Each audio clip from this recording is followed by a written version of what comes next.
Can you tell I've lost 25 pounds in the last 6 weeks?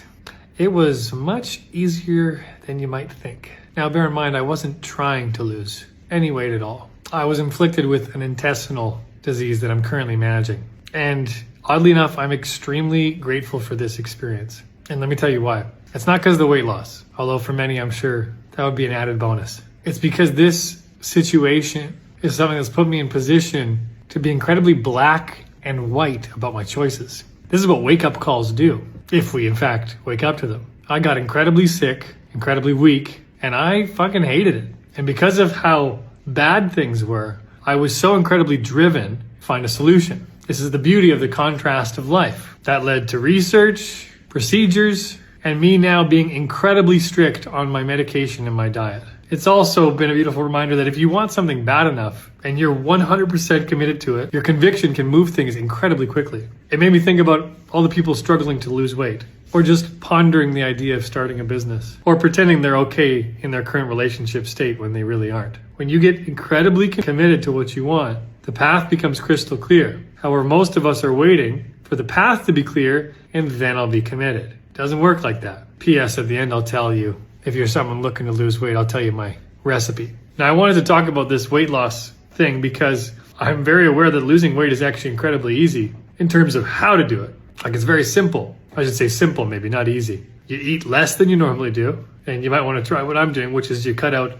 gluten, dairy, soy, eggs, sugar, and any fatty meats. I've barely even exercised in this time, but you do those things and I promise you're going to lose some weight. The challenge is to have the discipline to actually do so. Now, I wouldn't normally have the discipline to do so. Before this started, I would argue I was one of the most unhealthy eaters. I've been the kind of guy that goes, I'll eat whatever I want because I love the taste, and then I'll burn it off through exercise. Now, I think my intestinal issue is a result of those habits. Now, once I got committed to being healthy, because I just hated the fatigue and the pain of this thing, the decision to eat what I eat is just black and white. There's no like, oh, maybe I can add this or do that. It's like, no, I'm not doing any of those things. Like, it's not a little bit. No gluten, no dairy, no eggs, no fatty meats. What's the other one? I can't remember. But it's black and white. And thus my health has massively improved just even over the last 2 weeks. I'm also taking medication and vitamins at very religious times, combining them with foods at very specific times. I'm treating this in somewhat of a military fashion, you might say. And why am I sharing this with you? Because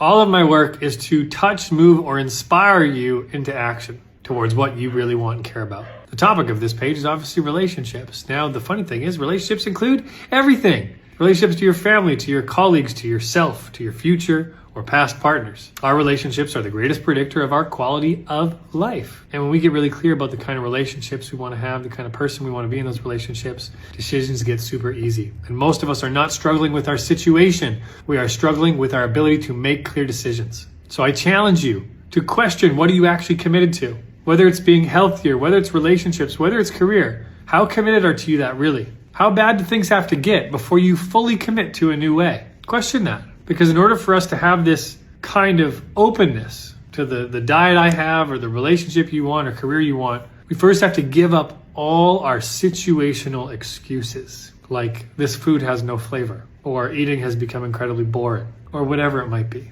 Share below if something resonated with you. And do it for the other people on this page. Because just so you know, I don't look at comments anymore. There's some of you that are so wonderful and complimentary to me, and I thank you for that. And then there's a bunch of you that are just not paying attention, and I don't really want to have anything to do with some of you. So I don't look at comments anymore. My assistant is the one that posts all of these. I actually don't even use Instagram anymore, except to post the occasional story. I suggest you do the same. If you're watching this and you want to consider working with me, do that. Find a way to do that. But don't scroll anymore. It's just pointless. Like, this is another thing. This diet and this attitude has made me so disciplined in so many different areas. This is part of what's done the Instagram thing. Now, how I'm with my son and my wife, my patience is shot through the roof. It's crazy. And there's this beautiful compounding domino effect of me bringing this kind of discipline into my life. And it's just hard to get the ball rolling. I think that's what so many of us struggle with. It's hard to get the ball rolling and the dominoes falling because it requires a total disruption. But why wouldn't it? Why wouldn't it? Hope you got something from this.